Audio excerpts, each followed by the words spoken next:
If you've got any questions for Arj about the marathon or running in general, actually, please give us a call now, 0800 731 2000.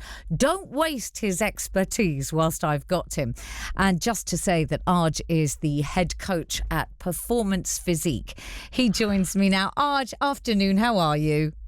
Hello, Nikki. I'm very well, thank you. How are you? Exceedingly well. Not running, but walking with a weighted vest, as we've discussed before. Yes. Less than 2 weeks to go, and it's going to be feeling pretty real for people now. I've been following Clara Amfo. Do you remember Radio? Yes. Former Radio 1 DJ.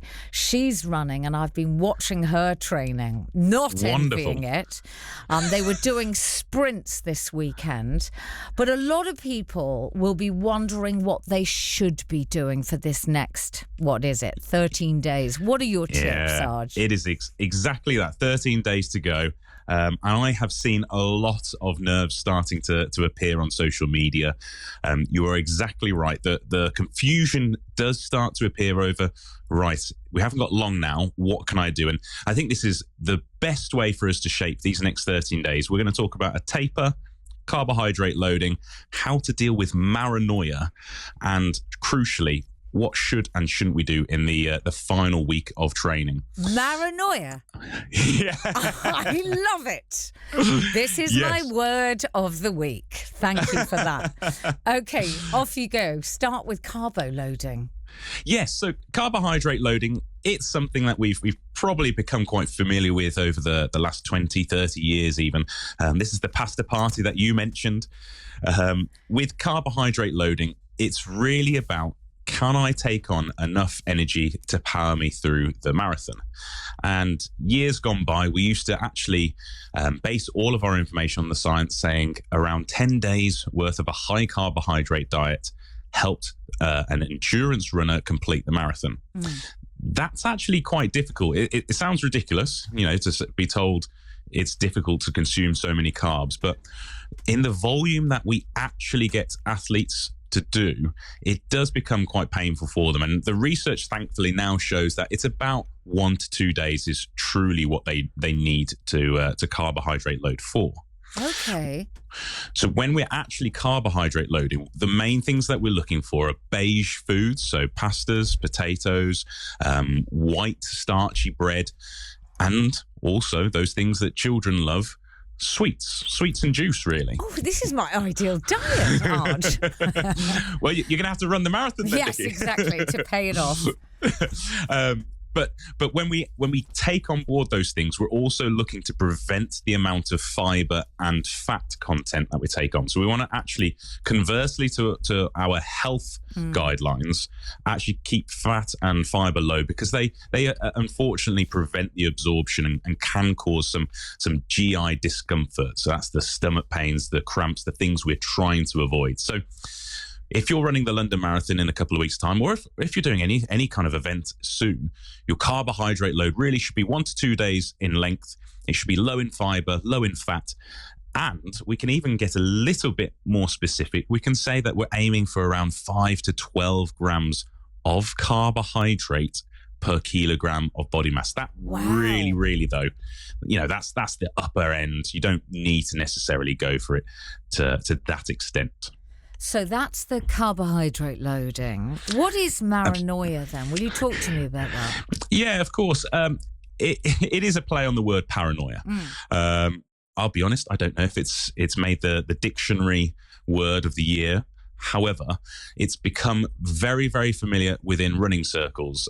This is the sense of anxiety, nerves, and perhaps the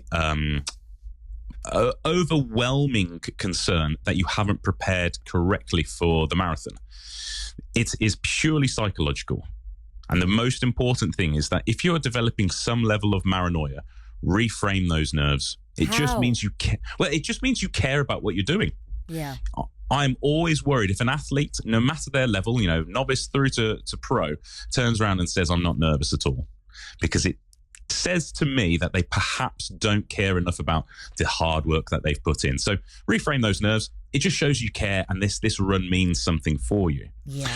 What does happen alongside Maranoia very often are phantom niggles. These are, I've started noticing something in my knee or in my calf. Obviously, after so many weeks of training and such hard work, you can actually develop these injuries. So it's important you recognize what's real and what's not. But try to just process things step by step. Is this something which is going to bother my race in a couple of weeks? Because you've still got time to fix those issues. Or is it actually just, your head's playing a little bit of a challenge as you approach the big day itself? So what is tapering? Because I understand that in terms of training, you say that runners need to start tapering at this point. Yeah, so the carbohydrate load and taper go hand in hand. So 13 days away from race day, this is the ideal moment in which pretty much everyone starts considering, if not beginning, their taper. Most tapers last between 14 and 7 days. And the idea being that, or traditionally, runners would increase their carbohydrate load whilst gradually reducing the amount of difficult training they do. Now, we've already established that realistically we don't need to load for that long. However, the taper does still exist for a longer period of time, that's 7 to 14 days. And when we consider tapering, it's not about resting entirely. That is a crucial error. That's one of the most common mistakes people make. They think, I will just, sit back and relax, basically. And that is not what we want. We want to stay active. We want to stay mobile. We're still even going to do the odd intense session. So something a little bit more challenging, perhaps, not just the easy running, which fills the most of your week. What is crucial, though, is that we're going to shrink the volume down. The amount of running we're doing, the amount of hours that we're spending every week training is going to almost disappear. And then as race day actually approaches, that final 7 days, you're really taking your runs down. You might do a 15-minute run 1 to 2 days before the race itself. And that's the total amount of training you do on that day. What is also important to consider is because so many people are now really effective at training, they do their strength training as well, which was a battle that I had many, many years ago, getting athletes to do strength training as well as their runs. Now people really have taken that on board. And it's important that we remember that in the final week of training, we don't do any strength training at all, no weightlifting. The only kinds of strength and conditioning that people should do are any rehab exercises that they've been told to do, their mobility. And if people have been doing some calf raises, that kind of thing, continue doing them. But put the weights aside for the final few weeks, really now. We're getting ready to run. We want to be fresh. And that's the idea of the taper, is bring down the intensity, bring down the volume. So on race day, you are ready to run and run quickly. Arj, you are so inspiring and also, interestingly, so comforting when you describe what people will be going through. If ever I were to run the marathon, I would definitely be following your tips. Yes, Nikki, you've got my number. Okay. Have a wonderful day and more from Arj next week.